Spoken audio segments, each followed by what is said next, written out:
Robert Porter Bush was born in Branchport, New York on March 31st, 1842. His father, Winans Bush, was a local doctor, and he eventually settled his young family in Jerusalem, New York. Robert was sent to Franklin Academy in Malone, New York for his schooling, and later to Cortlandt Academy in Homer, where he enlisted in the 12th New York Infantry on April 23, 1861, at the age of 19, just 12 days after the attack on Fort Sumter. He became a member of Company D and wrote this letter to his friend, James Harrington, a school teacher from Nanuet, New York, shortly after arriving at the 12th Infantry's training camp. Elmira, May 11, 1861. Friend Jim, when I left Homer, I found a letter which I supposed I had sent to you. I had not time then to write another, and since I have had hardly an opportunity. You may be surprised to hear from me here, and as a soldier, and I am somewhat surprised myself, and if I should tell the truth, sick a little of this kind of life. But the facts are, the officer was in Homer some 2 days, and no one would go in. I thought that was rather against the community, so here goes R.P. Bush, as sustainer of the government for 2 years. 4 of the students followed immediately, and the company was soon full. We joined the Onondaga Regiment, which is accepted as the first of New York Volunteers. We are quartered in the Annett storehouse, some 100 of us thick as hops sleeping on racks, 4 on the lower tier and 4 on the upper, and the racks are placed as thick as they can be and have room for the men to get around between them. Our plugging is pretty good, only that we can't have any butter, and it is very the same. Beef, bread, potatoes, and coffee will do for 40 or 50 meals. But when it comes to be the regular diet, it is hard for me. Several of our men have left and gone home.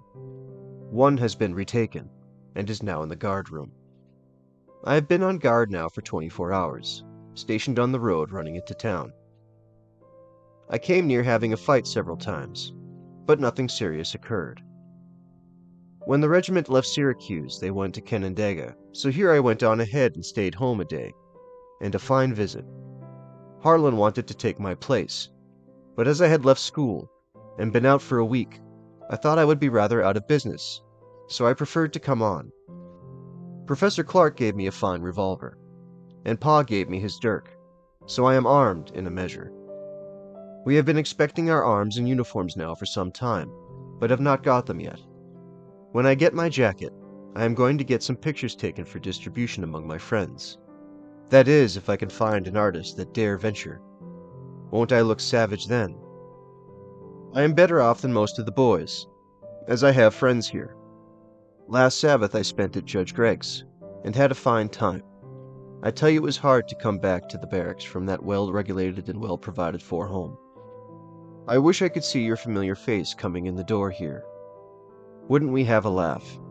Lordy, Jim, just think of sleeping in a room with 300, and some of them, if we might judge from appearances, loused and troubled with an appetite which they appease with a good deal of poor whiskey.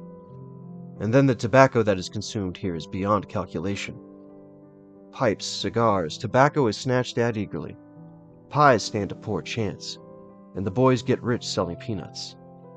All the crockery we are allowed is a tin plate, a quart cup, an iron knife, and a fork and spoon. 5 from each company are allowed to leave at the same time, and my time does not come often. Yet I have been to town every day yet somehow or other. Can't fool this child nohow. The company has been called to drill, and I must stop. Excuse my writing with this ink, as I can get no other, and have to write on a dirty board. Direct your letter, if you have not been so much offended by my silence I neglect, as not to write, to R.P. Bush, Company D, 1st Regiment, Elmira, New York. 18 days after he wrote this letter, Robert and the men of the 12th New York left by rail for Washington, where they were attached to McDowell's Army of Northeast Virginia. The regiment stayed in Washington as part of the city's defenses until July 10th, when they crossed the Potomac at Chain Bridge and marched towards Centreville, Virginia. The Confederate Army was reportedly near Bull Run Creek, and there was great pressure being placed upon General McDowell by the government and a populace that clamored for decisive victory. Private Bush's regiment was kept in reserve during the Battle of Bull Run, and he didn't see any fighting that day. But the 12th would go on to fight at Yorktown, the 7 days' battles, Fredericksburg, and Antietam. When the 12th New York disbanded in 1864, Robert Bush re-enlisted with the 185th New York Volunteers as a captain. He would command Company E of the 185th throughout the siege of Petersburg, until his capture during the Battle of Hatcher's Run on February 5, 1865. Captain Bush was exchanged in a prisoner swap 1 month later, on March 14, 1865, and he was discharged from the Army with the rank of Major. Robert went on to graduate from Bellevue Medical College and the Medical School of Buffalo University. On September 1, 1870, he married Loretta Ludlow, and they settled in Horseheads, New York, where Robert opened a medical practice. He became very involved in the Democratic Party and served as a member of the New York State Assembly from 1886 until 1917.